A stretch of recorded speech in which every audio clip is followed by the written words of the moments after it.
भक्ति साधना में स्वागत है। आज हम आपको इस वीडियो में माघ पूर्णिमा की व्रत कथा सुनाने जा रहे हैं। प्रेम से बोलिए लक्ष्मी नारायण भगवान की जय हो, श्री कृष्ण भगवान की जय हो।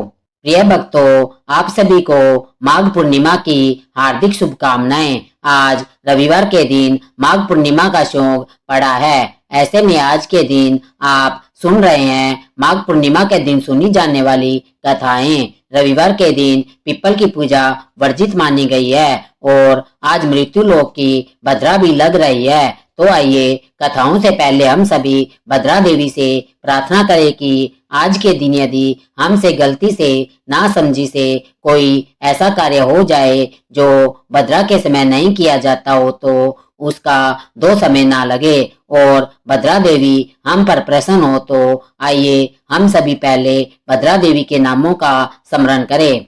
एक बार धर्मराज युधिष्ठिर ने भद्रा के विषय में भगवान श्री कृष्ण से पूछा, हे मधुसूदन, लोक में विष्टि भद्रा नाम प्रसिद्ध है और अत्यंत भयंकर है। यह भद्रा कौन है, किसकी कन्या है और भद्रा की विधि क्या है? तब भगवान ने बताया कि राजन, यह भद्रा भगवान श्री सूर्य नारायण की कन्या है। यह सूर्य की पत्नी छाया से उत्पन्न हुई है और शनिदेव की सगी बहन है। यह काले वर्ण, लंबे काले केस, बड़े बड़े दांत और भयंकर रूप वाली है। जन्म लेते ही वह संसार को ग्रास करने के लिए दौड़ी थी। यज्ञों में बाधा, मांगलिक कार्यों में बाधा और उपद्रव करने लगी थी। पूरे विश्व को हानि पहुंचाने लगी थी। उसके इस उग्र स्वभाव को देखकर सूर्य भगवान देव चिंतित रहने लगे। फिर उन्होंने उसका विवाह कराने का निश्चय किया। जब जब जिस देवता या सूर्य किन्नर आदि से सूर्य नारायण ने भद्रा के विवाह का प्रस्ताव रखा, तब कोई भी इस भयंकर कन्या से विवाह करने के लिए तैयार ही नहीं हुआ। दुखी होकर सूर्यदेव ने अपनी कन्या के लिए विवाह मंडप बनवाया। भद्रा ने उस मंडप को भी उखाड़ कर फेंक दिया। उसी समय ब्रह्मा जी वहां आए। उन्हें देखकर सूर्य नारायण ने कहा, हे ब्रह्मा जी, आप ही तो इस संसार के कर्ता तथा भर्ता है। आप कृपया इस भद्रा के बारे में कुछ तो विचार कीजिए।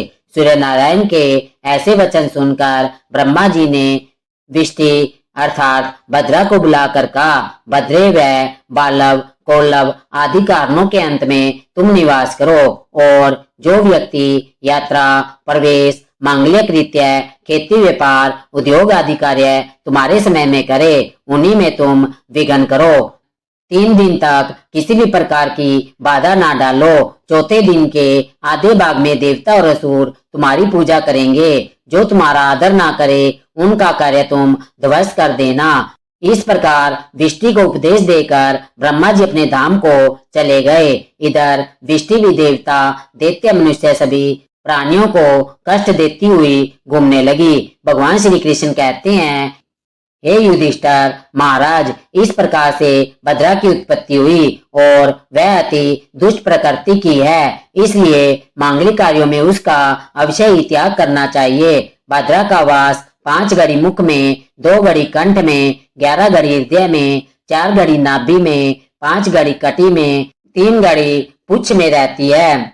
हे युधिष्ठिर, अब मैं तुम्हें भद्रा के 12 नाम बताता हूँ, ध्यान पूर्वक श्रवण करो।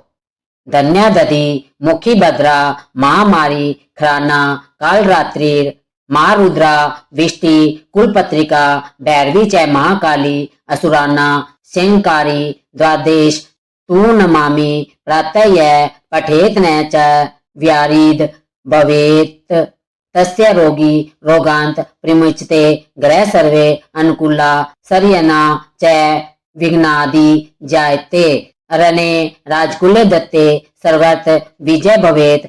अर्थात धन्य दधिमुखी, भद्रा महामारी, खरानना, कालरात्रि, महारुद्रा, विष्टि, कुलपुत्रिका, भैरवी महाकाली और असुरक्षाकारी जो भी इन 12 नामों का प्रातःकाल पाठ करता है या भद्रा के समय इन नामों का स्मरण करता है, उसे कभी व्याधि का भय नहीं होता। रोगी रोग मुक्त हो जाता है, सभी ग्रह अनुकूल हो जाते हैं, कार्य में कोई विघ्न नहीं आते। युद्ध में राजकुल में विजय प्राप्त करता है। जो विधि पूर्वक इसका पाठ करता है निसंदेह उसके सभी कार्य भी सिद्ध हो जाते हैं। इस प्रकार भगवान श्री कृष्ण ने धर्मराज युधिष्ठिर को भद्रा का महत्व बताया था। हम सब भी भद्रा देवी से प्रार्थना करें कि हे भद्रा देवी, हम सब पर भी अपनी कृपा बनाए रखना। अब सुनते हैं माघ पूर्णिमा की कथाएं, जिसमें हम सबसे पहले सुनेंगे कि रविवार के दिन पीपल की पूजा क्यों निषिद्ध होती है। माँ लक्ष्मी के परिवार में उनकी एक बड़ी बहन भी थी जिसका नाम दरिद्रा था। एक बार उन दोनों बहनों के पास रहने का कोई निश्चित स्थान नहीं था, इसलिए माता लक्ष्मी जी और उनकी बड़ी बहन दरिद्रा श्री विष्णु भगवान के पास गई और उनसे बोली, हे जगत के पालनहार, कृपया हमें रहने का स्थान दीजिए। विष्णु भगवान जी से पीपल को यह वरदान प्राप्त था कि जो भी व्यक्ति शनिवार को पीपल की पूजा करेगा उसके घर का ऐश्वर्य कभी नष्ट नहीं होगा। इसलिए श्री विष्णु भगवान ने कहा कि आप दोनों ही पीपल के वृक्ष पर वास करें। इस प्रकार वे दोनों बहनें पीपल के वृक्ष में रहने लगी। जब कुछ समय बाद श्री विष्णु भगवान ने माता लक्ष्मी जी से विवाह करना चाहा तो माता लक्ष्मी जी ने विष्णु भगवान को विवाह करने से इनकार कर दिया, क्योंकि उनकी बड़ी बहन दरिद्रा का विवाह अभी तक नहीं हुआ था और उनके विवाह के बाद ही वह श्री विष्णु भगवान से विवाह कर सकती थी। इसलिए उन्होंने दरिद्रा से पूछा कि वह कैसा वर चाहती है, तो दरिद्रा ने बताया कि वह ऐसा पति चाहती है जो कभी पूजा पाठ ना करे और उसे ऐसी जगह पर रखे जहाँ कोई भी पूजा पाठ ना करता हो। श्री विष्णु भगवान जी ने उनके लिए ऋषि नामक वर चुना और वे दोनों विवाह सूत्र में बंध गए। अब दरिद्रा की शर्त के अनुसार उन दोनों को ऐसे स्थान पर वास करना था जहाँ पर कोई भी धर्म कार्य नहीं होता था। ऋषि उसके लिए उसका मन भावन स्थान ढूंढने निकल पड़े, लेकिन उन्हें कहीं पर भी ऐसी जगह नहीं मिली। दरिद्रा उनके इंतजार में विलाप करने लगी। तब श्री विष्णु भगवान ने पुनः लक्ष्मी जी के समक्ष विवाह का प्रस्ताव रखा, तो लक्ष्मी जी बोली कि जब तक मेरी बहन की गृहस्थी नहीं बसती, हे प्रभु, मैं भी तब तक विवाह नहीं कर सकती। धरती पर ऐसा कोई स्थान नहीं है जहाँ कोई धार्मिक कार्य न होता हो। तब उन्होंने अपने निवास स्थान पीपल को रविवार के लिए दरिद्रा और उसके पति को दे दिया। इसलिए हर रविवार को पीपल के नीचे देवी देवताओं का वास ना होकर दरिद्रा का वास होता है। इसलिए रविवार के दिन पीपल की पूजा वर्जित मानी जाती है। पीपल को श्री विष्णु भगवान से वरदान प्राप्त था कि जो व्यक्ति शनिवार को पीपल की पूजा करेगा उस पर माँ लक्ष्मी की अपार कृपा रहेगी और उसके घर का ऐश्वर्य भी कभी नष्ट नहीं होगा। और इसी लोक विश्वास के आधार पर लोग पीपल के वृक्ष को काटने तक से आज भी डरते हैं। लेकिन यह भी बताया गया है कि यदि पीपल के वृक्ष को काटना बहुत ज्यादा जरूरी हो तो उसे केवल रविवार को ही काटा या छांटा जा सकता है। प्राचीन समय की बात है, एक बार देवर्षि नारद स्वर्ग लोक में भ्रमण करते हुए वैकुंठ लोक पहुंचे। वहां उन्हें श्री हरि विष्णु के शंख, चक्र, गदा और पद्मधारी रूप का दर्शन हुआ।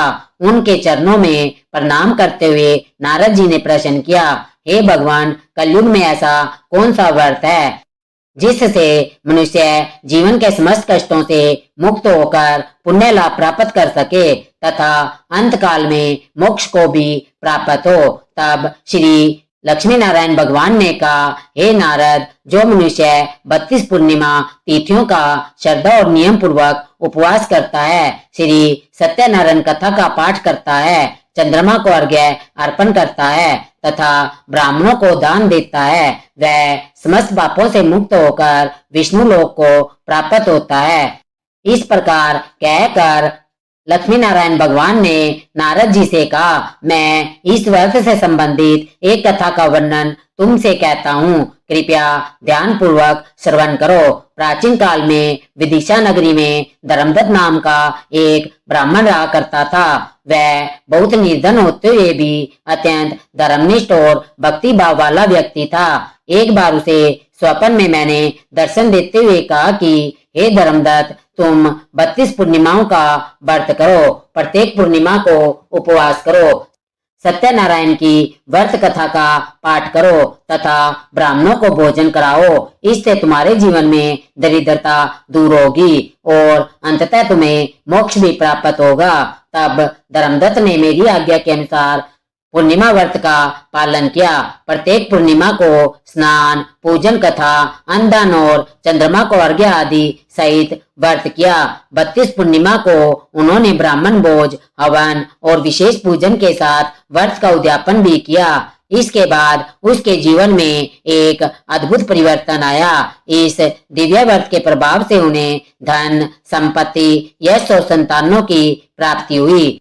अंत समय में जब उनका भौतिक शरीर छूटा, तब इसी व्रत के पुण्य फल से उन्हें वैकुंठ की भी प्राप्ति हुई। श्री लक्ष्मी नारायण भगवान के श्रीमुख से पूर्णिमा व्रत की ऐसी महिमा सुनकर देवर्षि नारद उन्हें प्रणाम कर वहां से अन्यत्र चले गए, ताकि वे और भी मनुष्यों को पूर्णिमा के व्रत का महत्व बता सके। ऐसी है पूर्णिमा व्रत की महिमा। प्रिय भक्तों, आज माघ पूर्णिमा के दिन संत रविदास जी की भी जयंती मनाई जा रही है। तो इसी अवसर पर सुनते हैं ठाकुर जी की कृपा और संत रैदास जी की भक्ति की कहानी। रैदास जी के सामने एक कटोता कहते हैं लकड़ी के एक बर्तन को हमेशा रखा रहता था और वे अपना सारा काम उसी कटोते से करते थे। उसी से बड़ी बड़ी सिद्धियां प्रकट होती थी। ऐसा इसलिए था क्योंकि हर काम करते हुए उनका नाम जप चलता रहता था। बड़े बड़े योगी को आश्चर्यचकित कर देने वाली सिद्धियां उसी कटोते के जल में प्रकट होती थी। उनका मन लगातार भगवान के भजन कीर्तन में, भगवान के स्मरण में ही लगा रहता था। एक बार एक पंडित जी ने रैदास जी से कहा, अरे आप तो बड़े भक्त बनते हैं, कभी कभी तो नहाने गंगा जी चलो। रैदास जी ने कहा, आपके पास तो समय है, आप रोज गंगा जी जाते हैं, मेरी तो इतनी सेवाएं हैं कि मुझे कहीं जाने को समय भी नहीं मिलता है। क्या आप गंगा जी को यह 2 केले देकर मेरा प्रणाम कह सकते हैं? पंडित जी को बड़ा आश्चर्य हुआ कि मेरे कहने पर भी गंगा जी के दर्शन करने नहीं चलते और केले दे रहे हैं, जाने कैसे भक्त है। पंडित जी उनके दिए हुए केले लेकर गंगा जी चले गए। वहां स्नान करने के बाद उन्होंने गंगा मैया से कहा, मैया, रैदास जी ने यह 2 केले आपके लिए भिजवाए हैं। यह सुनते ही केले लेने के लिए गंगा जी के 2 हाथ प्रकट हो गए और उन्होंने वह केले अपने हाथों से स्वीकार कर लिए। गंगा जी ने एक स्वर्ण का चूड़ा पंडित जी को दे दिया और उसे रैदास जी को देने के लिए कहा। अब तो पंडित जी के मन में लालच आ गया और उन्होंने रैदास जी को वो चूड़ा ना देकर अपने पास रख लिया। अब वह जिस भी गली से जाते, अंत में रैदास जी के दरवाजे पर आकर ही रुकते। यह चमत्कार निरंतर नाम जप का था। एक बार गुरु गोरखनाथ जी कबीरदास जी के कहने पर रैदास जी से मिलने आए। रैदास जी ने उन्हें अपने कटोते से उनके खप्पर में पानी पीने के लिए दिया। गोरखनाथ जी ने देखा कि वे उसी कटोते से चमड़े को धो भी रहे थे। यह देखकर उन्होंने वह जल नहीं पिया और अपना खप्पर खाली लेकर वापिस कबीरदास जी के यहाँ गए। उन्होंने अपना खप्पर कबीरदास जी की पुत्री कमाली जी को दिया और वह जल फेंकने को कहा। कमाली जी को रैदास जी की स्थिति पता थी, तो उन्होंने उस खप्पर का सारा जल पी लिया। कुछ समय के बाद कमाली जी का विवाह हो गया। काफी समय के बाद एक दिन गोरखनाथ जी घूमते घूमते उनके शहर में पहुंचे। गुरु गोरख जी ने कहा कि क्या कोई ऐसा है जो मेरे इस खप्पर को भर जाए? जो इसे भर देगा मैं उसी के घर में भोजन ग्रहण करूंगा। अब जैसे ही कोई उसमें राशन डालता था तो वह खप्पर सारा का सारा राशन खा जाता और खप्पर खाली का खाली रहता। लोगों ने खप्पर में बहुत राशन डालने की कोशिश की, लेकिन सारा राशन तुरंत खाली हो जाता। जब कमाली जी ने यह सुना तो उन्होंने गोरखनाथ जी को अपने यहाँ अपने घर पर आमंत्रित किया। यहाँ पहुंचकर भी गोरखनाथ जी ने अपना खप्पर आगे किया और कहा, इसे भर दो। कमाली जी ने केवल एक मुट्ठी अन्न लिया और उनके खप्पर में डाल दिया और उनका खप्पर ऊपर तक भर गया। यह देखकर गोरखनाथ जी ने उनसे पूछा कि तुमने यह चमत्कार कहाँ से सीखा? कमाली ने कहा, यह सब तो रैदास जी के उस कटोते के जल का ही कमाल है जिसे आपने चमड़ा भिगोने वाला पानी समझा था। अब तो गोरखनाथ जी हैरान हो गए कि उन्हें वह पानी ना पीने का अब बहुत भारी पछतावा हुआ।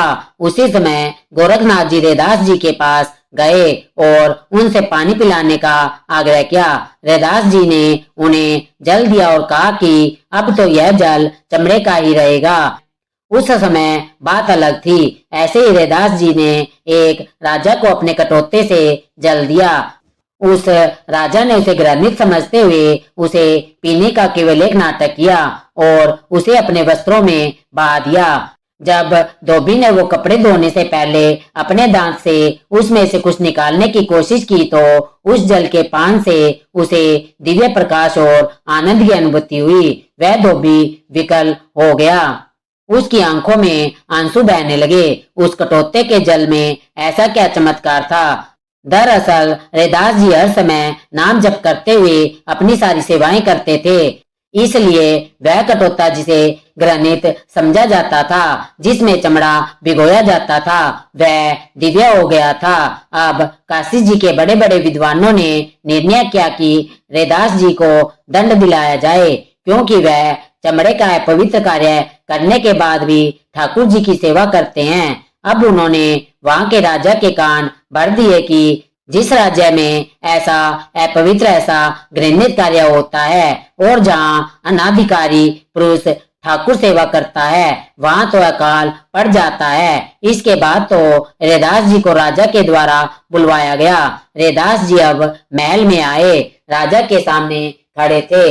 राजा ने उनसे कहा, आपको ठाकुर सेवा का अधिकार नहीं, फिर भी आप शास्त्री पत्नी से उनकी सेवा करते हैं, इससे हमारे राज्य में तो अकाल पड़ जाएगा। रैदास जी बोले, ठाकुर जी मुझसे सेवा चाहते हैं, अब इसमें मैं क्या करूं? राजा ने कहा, बस बस बातें बनाने से काम नहीं चलेगा। इसका परिणाम क्या है कि ठाकुर जी तुमसे ही सेवा कराना चाहते हैं। तब रैदास जी ने कहा, मैं अपने ठाकुर जी को विराजमान करता हूँ, आप बुला लो। अगर वह आपकी गोद में आ जाए तो मान लेंगे कि आप विद्वान हैं। आप जो कह रहे हैं वह सब ठीक है, और अगर मेरे बुलाने से ठाकुर जी मेरी गोद में आ गए तो मान लेना कि ठाकुर जी मेरी सेवा स्वीकार करते हैं।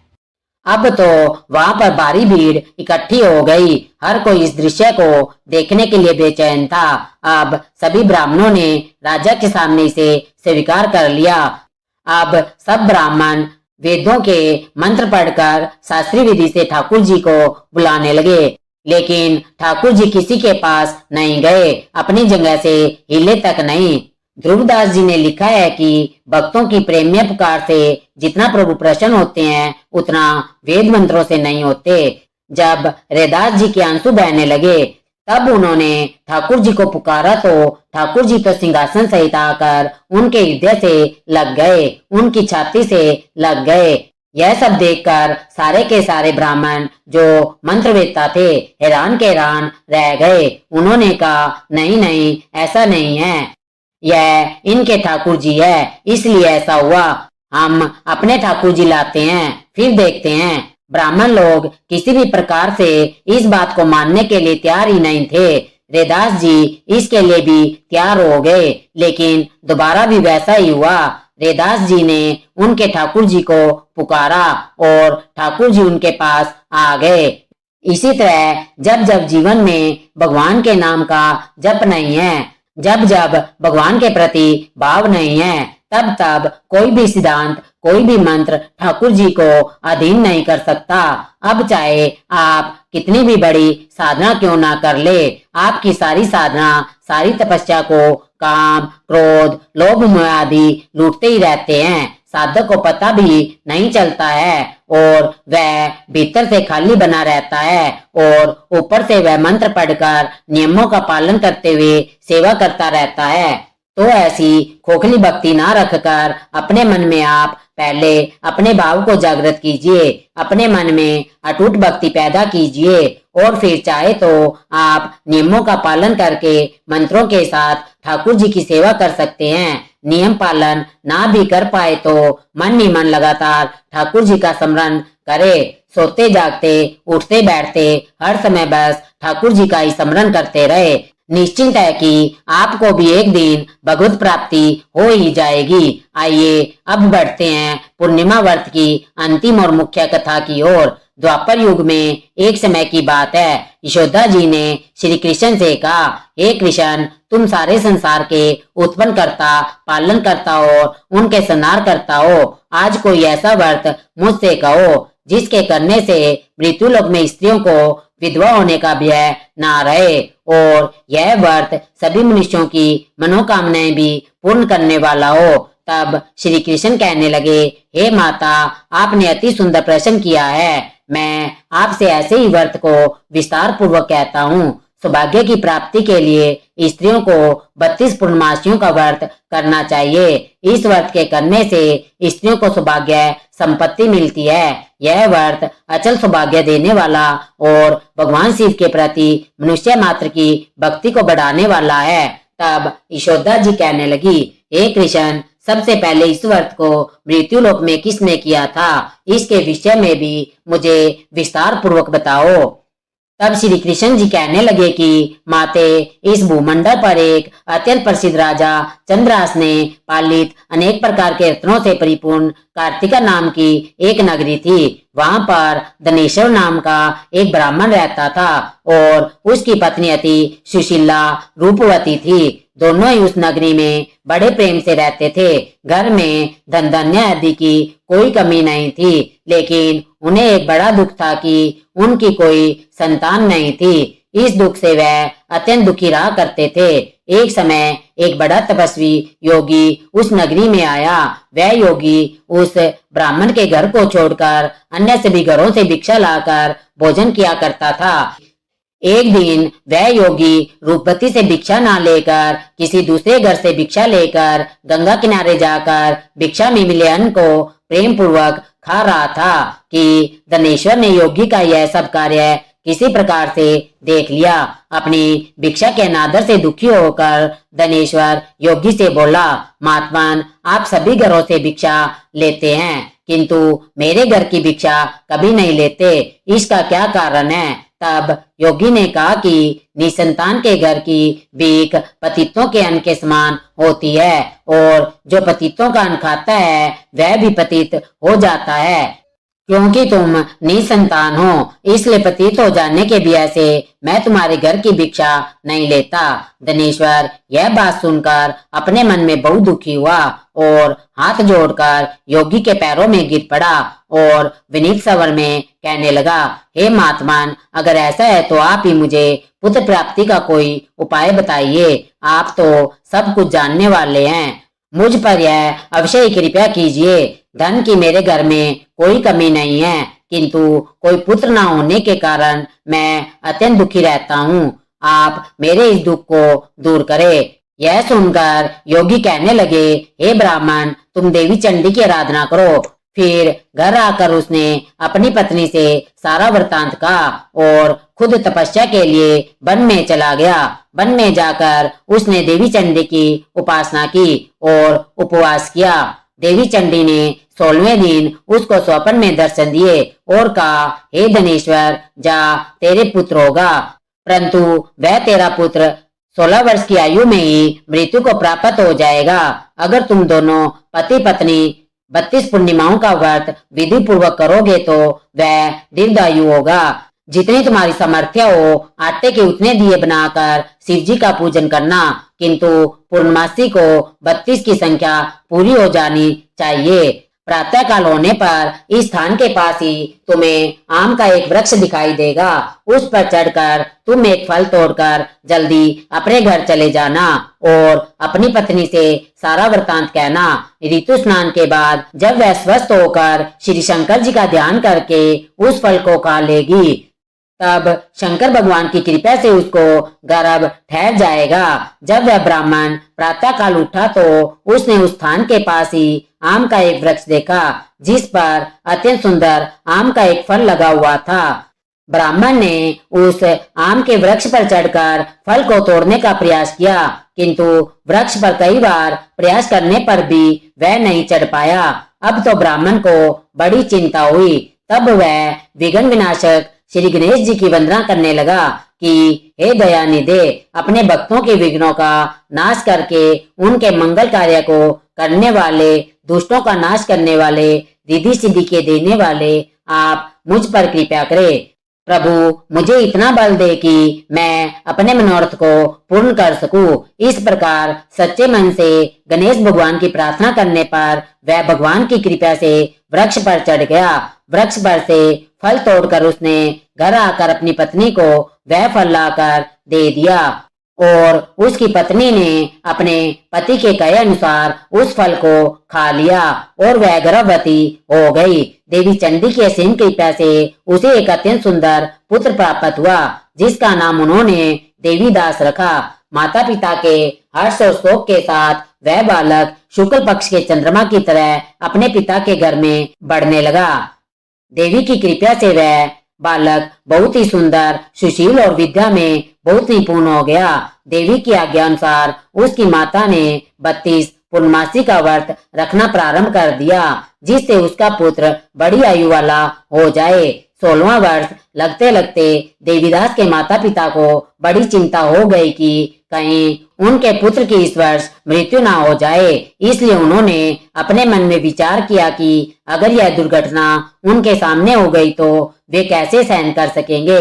इसलिए उन्होंने देवीदास के मामा को बुलाया और कहा, हमारी इच्छा है कि देवीदास 1 वर्ष तक काशी में जाकर विद्या अध्ययन करे और उसको तुम अकेला कभी नहीं छोड़ना, इसलिए तुम साथ में जाओ और 1 वर्ष के बाद इसको वापस लौटा कर ले आना।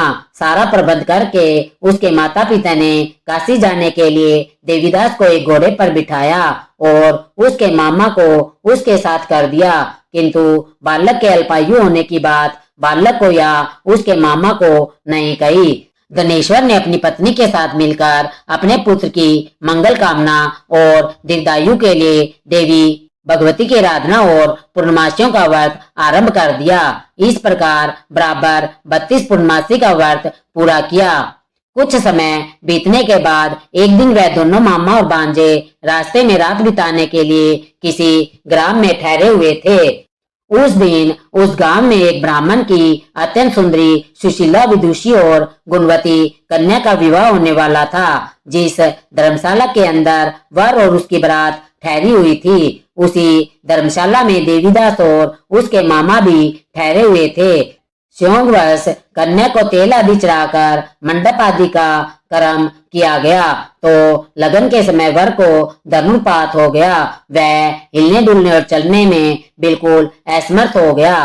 तब वर के पिता ने अपने परिवारजनों से परामर्श करके निश्चय किया कि यह देवीदास मेरे पुत्र जैसा ही सुंदर है, मैं इसके साथ ही लगन करा दूं और बाद में विवाह के सभी कार्य मेरे पुत्र के साथ हो जाएंगे। ऐसा सोचकर देवीदास के मामा से जाकर वह बोला कि तुम थोड़ी देर के लिए अपने भांजे को हमें दे दो, जिससे विवाह के लगन का सारा कार्य सुचारू रूप से हो सके।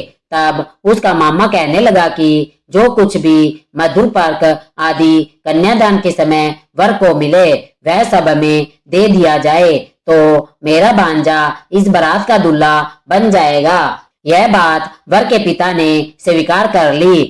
तब मामा ने अपना भांजा वर बनने के लिए भेज दिया और उसके साथ विवाह के सभी कार्य रात में विधि पूर्वक संपन्न हो गए।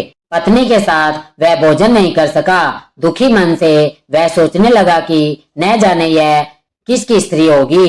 वह एकांत में इसी सोच में पड़ा हुआ था कि उसकी आंखों में आंसू भी आ गए। तब उसकी पत्नी ने पूछा कि क्या बात है, आप इतने उदासीन और दुखी क्यों हो रहे हैं। तब उसने वह सारी बातें जो वर के पिता और उसके मामा में हुई थी वधु को बता दी। तब वह वधु कहने लगी कि यह ब्रह्म विवाह के विपरीत कैसे हो सकता है।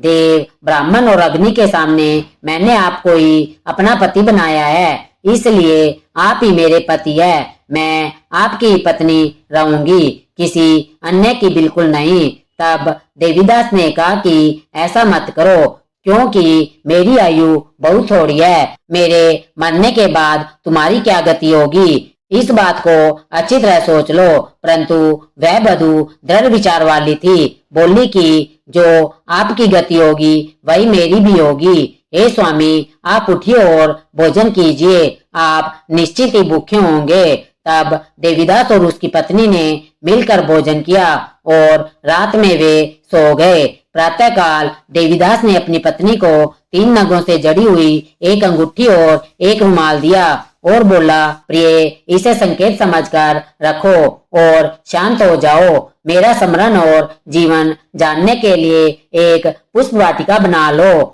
उसमें सुगंधी वाली एक नम मल्लिका लगा लो, उसको हर दिन जल से सींचना और आनंद के साथ खेलना, कूदना और उत्सव मनाना। जिस समय और जिस दिन मेरी मृत्यु होगी यह फूल सूख जाएंगे और जब यह फिर से हरे भरे हो जाए तो समझ लेना कि मैं जीवित हूँ। यह बात निश्चय करके समझ लेना और इसमें कोई संशय मत करना। ऐसा समझा बुझाकर वह चला गया। प्रातः काल होते ही वहां पर गाजे बाजे बजने लगे। जिस समय विवाह के कार्य समाप्त करने के लिए वर तथा सब बराती मंडप में आए तो कन्या ने वर को भली प्रकार से देखकर अपने पिता से कहा कि यह मेरा पति नहीं है, मेरा पति वही है जिसके साथ रात में मेरा विवाह हुआ था। इसके साथ तो मेरा विवाह ही नहीं हुआ। अगर यह वही है तो बताए कि मैंने इसको क्या दिया था और रात में हमारे बीच में क्या गुप्त बातें हुई थी, वह सब बताए। पिता ने उसके कहे अनुसार वर को बुलवाया। कन्या की सारी बातें सुनकर वह कहने लगा कि मैं कुछ नहीं जानता। इसके बाद वह लज्जित होकर अपना समूह लेकर चला गया और सारी बारात भी अपमानित होकर वहां से लौट गई। भगवान श्री कृष्ण आगे बोले, हे माते, इस प्रकार देवीदास काशी विद्या पढ़ने के लिए चला गया। जब कुछ समय बीत गया तो काल से प्रेरित होकर एक सांप रात के समय उसको डसने के लिए वहां पर आया।